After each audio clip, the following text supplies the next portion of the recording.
Welcome to 24-Hour Sports. Don't forget to like, comment, and subscribe. After watching the conference championships, I must say they taught me three things. First thing I want to get into is Brock Purdy, the whole situation with him, Josh Johnson.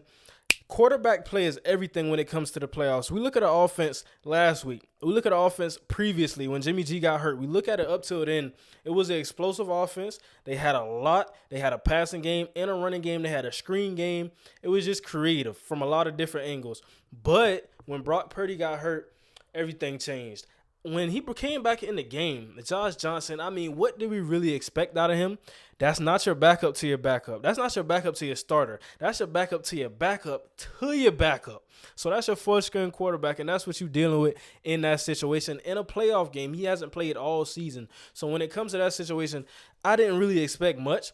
I expected the game to be what it was. But a key thing that I saw, when Brock Purdy came back into the game in the second half, he wasn't himself. I don't care what nobody says. You can make the excuse. You can feel good about it if you're an Eagles fan. But Brock Purdy was not 100% in that second half. It's recently came out. It's reported. So I have facts to back this up. He had a complete tear of his UCL. So that he couldn't throw the football at all. He couldn't throw it probably about past 20 yards if we're really looking at it like that. So when I think of that, I knew he came in the game. He was a decoy because people wondering, at some point they got to start to throw the ball, right? At some point they got to try to win. They down by a lot of scores. They're not throwing the football. What's really wrong? And I think when you bring Josh Johnson in the game, you turn over the ball, you give Philadelphia short fields. You don't want to keep going with that. You don't want to keep seeing a horror movie over and over and over again. So you bring in Brock Purdy, and he didn't throw the ball. A lot of people question it. But now we see why. Quarterback play is everything. Let's look at it from the other side.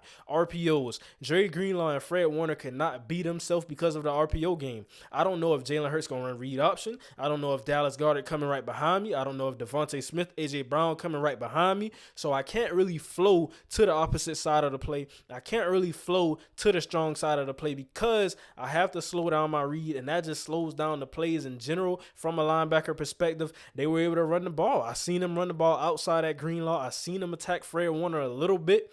And it's all about the scheme. It's not really saying that the 49ers got outplayed. They got out physical from a defensive line, but looking at the linebackers, they slowed them down, and that allowed them to get to the edge. Jason Kelce is a great puller. Looking at Landon Dickerson, Lane Johnson, those guys had a great day. They ran the football. They won. It just wasn't really a passing game. This wasn't a big Jalen Hurts game, A.J. Brown game. Devontae Smith had the big catch. What later came to be found out, he didn't catch that ball. And if you think he didn't catch that ball, you should have challenged it. But like I said, quarterback play is everything. Going into the second thing that I learned from the NFC and AFC championship games, the Philadelphia Eagles defense is scary. I don't know who right now wants to look at that defense, look that defensive line in the eye and say, "Hut." I don't know who want to say, "Okay, let me line my offensive line up against your guys." Looking at the totality of it, Javon Hargrave, Fletcher Cox, Josh Sweat, Hassan Reddick, looking at the totality of that, looking at any offensive line left in the playoffs, I think the Chiefs have a solid offensive line. They blocked pretty well against Cincinnati. But looking at everything, how can that really play out? How would that look? Let's look what the Philadelphia Eagles did to Brock Purdy.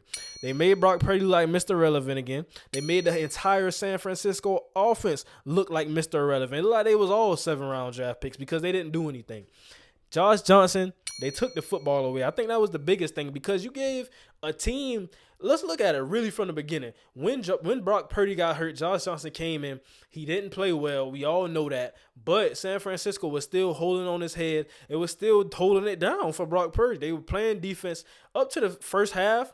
Going into halftime, it was still a close game. And then second half, more turnovers, more punts. And that just really blew the doors off the game. That really blew it open. And now you're looking at a blowout. But looking at the whole game, it wasn't as far away as people thought from San Francisco. It wasn't as bad as people really thought.